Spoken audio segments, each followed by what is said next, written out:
अलस्त बि रबिकुम जॾहिं कन पियो कालू बला कल ॾिसी तॾहिं तूं चयो तई वेल कयो वचन रेडी चंद। अॼु सिंध शागिर्द सभा ज़रे यूनिवर्सिटी तरफ़ां ॾियारियुनि जो किताब स्टॉल ऐं मेंबरशिप कैंप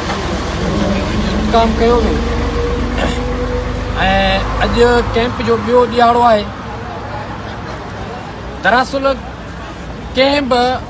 समाज या कंहिं बि क़ौम जी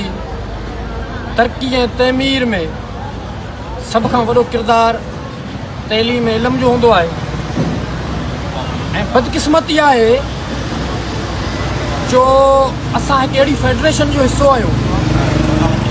जिते निसाबी तइलीम शऊर ॾियणु समाज जी तरक़ी कराइणु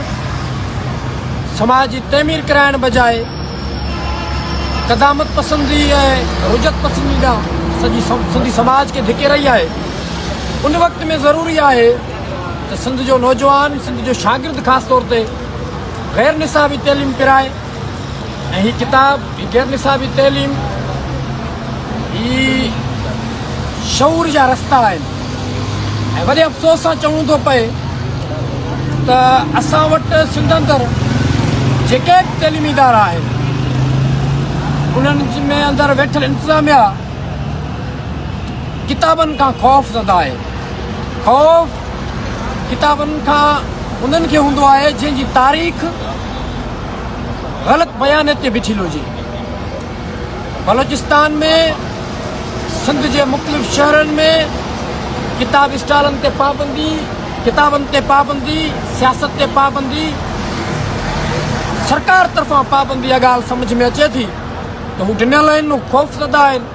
त सिंध जो नौजवान बलोचिस्तान जो नौजवान या मज़लूम क़ौमनि जो नौजवान जेकॾहिं तइलीम पिराईंदो त उनमें शऊर ईंदो ऐं उहो सोचणु सिखंदो ऐं जॾहिं उहो सोचींदो सम्झणु सिखंदो जॾहिं सम्झंदो जदोजहद कंदो तहरुक में ईंदो ऐं उहो सच ऐं हक़ ऐं बातिल जेका जंग आहे उनमें हक़ जे पासे थी बीहंदो। पर हीअ इंतिज़ामिया जेके सिंध जी यूनिवर्सिटियुनि जूं इंतिज़ामियाऊं आहिनि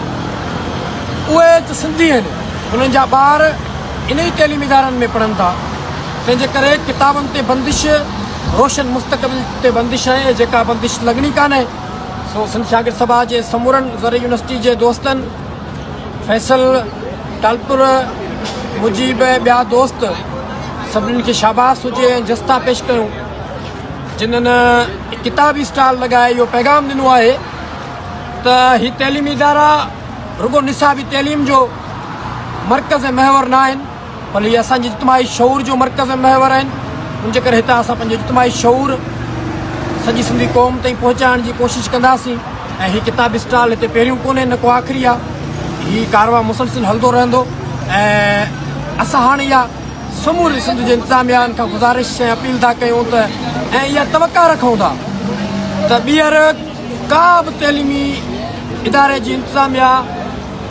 सिंध शागिर्द सभा जे स्टॉल खे रोके या ग़लती न करे छाकाणि उते हुननि खे फ़क़ति रुसवाई मिलंदी जेकॾहिं हू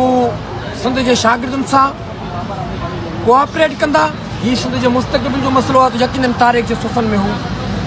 शाद बाद रहंदा। तव्हांजी महिरबानी जी।